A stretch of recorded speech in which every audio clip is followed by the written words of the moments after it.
Hey guys, how you doing? I want to show you a couple of things that I have come up with here with Forza Horizon 3 HDR. I've been messing around and tweaking this HDR peak brightness up and down the slider, and I have found out that if you keep the slider all the way high with 1000 nits peak brightness, that's what my TV will do. Once I get the slider all the way up, that will be 1000 nits just emitting of that peak brightness and contrast on my high dynamic range 10 white color gamut television set. And if you do that, here, first of all, let me show you what I'm talking about. Let me go over here to the settings and let me show you. The reason I turned down the volume down because there's a bunch of music in this video game and I don't want to get flagged. Otherwise, you won't be able to see this video. I keep the brightness at 35, which is the normal brightness of the TV, 35. And then HDR brightness, I keep it all the way to the maximum. Now, once you do that, once you have your HDR brightness all the way to the maximum, which is peak brightness, 1000 nits, once you have that done, then you come here on your TV settings, and I'm currently using a game mode. Make sure you have this game on the game mode. And then you come here and go to the expert settings. Hold on. Come to the expert settings. Backlit, keep it at 20. Brightness, keep it at 45. Contrast, I kept it at 85 because I already have that peak brightness of contrast on HDR. I don't need to put any more contrast. Otherwise, it's going to look ridiculous. And then sharpness, I felt like I needed a little bit, just the right amount. I kept it at 10. Color, I left at 50. And dynamic contrast, I turned that off totally. I don't need that. And then color tone, I kept it at warm 1. I feel that warm 1 looks perfect for this Australian scenery in this game. And the gamma, I always leave that alone.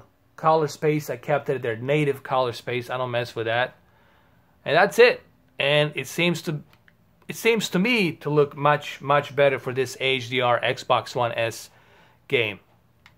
And here, let's drive around a little bit. Let me just show you. Let's go over here.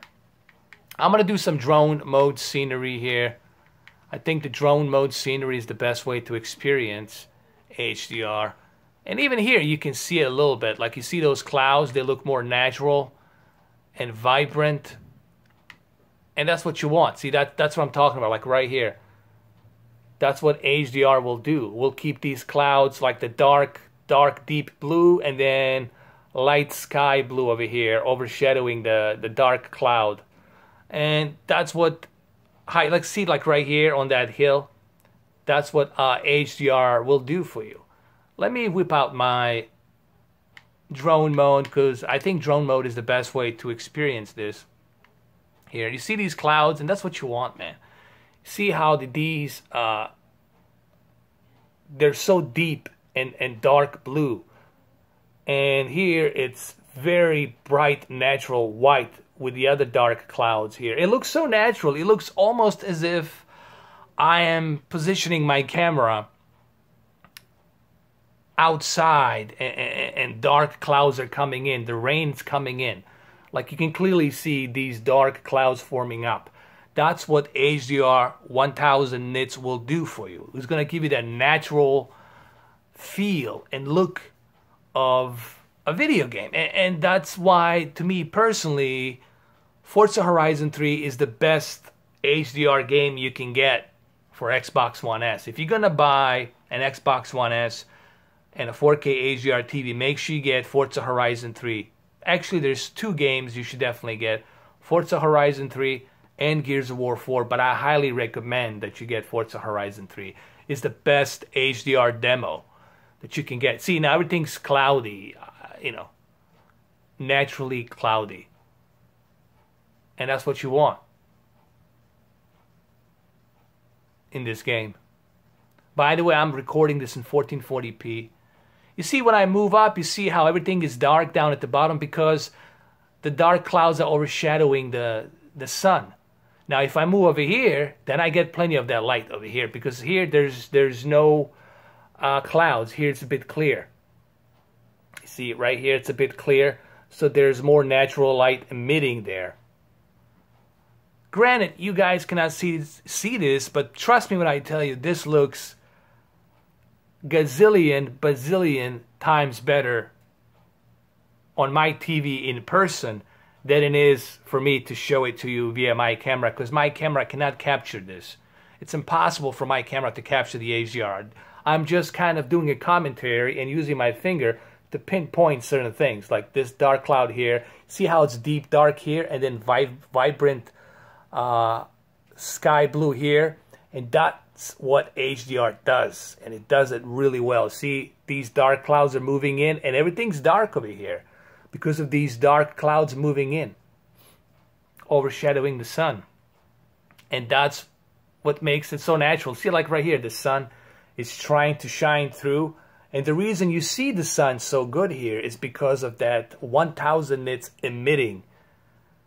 You wouldn't be able to see this on your standard dynamic range. You could never see that sun and these dark clouds emitting like this. Never ever. You see how the dark clouds are forming up? We might even have a tornado over here. Jesus. There's going to be a bunch of lightning going on over here in the rain. And that's what high dynamic range does, guys. You know what I mean? Look, there's a tornado forming up here. I think there's 2 of them here. Almost. And I know you guys are going to dislike this video. Here comes the rain. I know you guys are going to dislike this video because you're going to tell me, hey man, we cannot see HDR. I said, I understand that you cannot see high dynamic range. I'm just pinpointing to you what I'm seeing. You'll just have to take my word for it. It looks better this way if you turn the slider all the way up and then brightness down to the 35. And then use those TV settings that I showed it to you in the beginning of the video. Make sure you pause the video and write these TV settings down. And then you try it out for yourself. Alright. So you see, I just walked you through just what dynamic range will do. We went from a very nice, beautiful day, colorful, with sun, and then we went into this dark, stormy cloud forming up. And that's what HDR does, guys. That's what HDR will do. And hands down, this is the best example. If you're going to buy Xbox One S and a 4K HDR TV, you have to have Forza Horizon 3 to show off what HDR can do. And hands down, this is the best HDR game I have seen so far. You know what I mean? And quite frankly, I'm a bit disappointed with PlayStation 4 Pro. I think they should give people an option on HDR. They should have done this on an Uncharted 4. They should have given you the slider, peak brightness slider on Uncharted 4 for you to choose how much of that peak brightness do you want. You know, I'm not saying that there's no good, I mean, there's a bunch of good looking HDR games on PlayStation 4 Pro, but I'm really not like blown away by any of them. You know, I wasn't blown away by The Last of Us, and I wasn't blown away by the Uncharted. I was really expecting to see much better example of that HDR, especially on the games running on a higher resolution. However, The Last Guardian, I'm very impressed with the HDR there. I think they did a good job on The Last Guardian, and I also think they did a good job on NBA 2K17. But I really wasn't impressed with the rest of the HDR games, you know. But hey, it is what it is. So there you have it, guys. See, now everything's natural and nice and back to normal. And that's what HDR will do. Hopefully you guys enjoyed this video. If you didn't, well, there's nothing I can do for you. If you don't like this video, well, just move on to a next channel. That's all I can tell you. you know?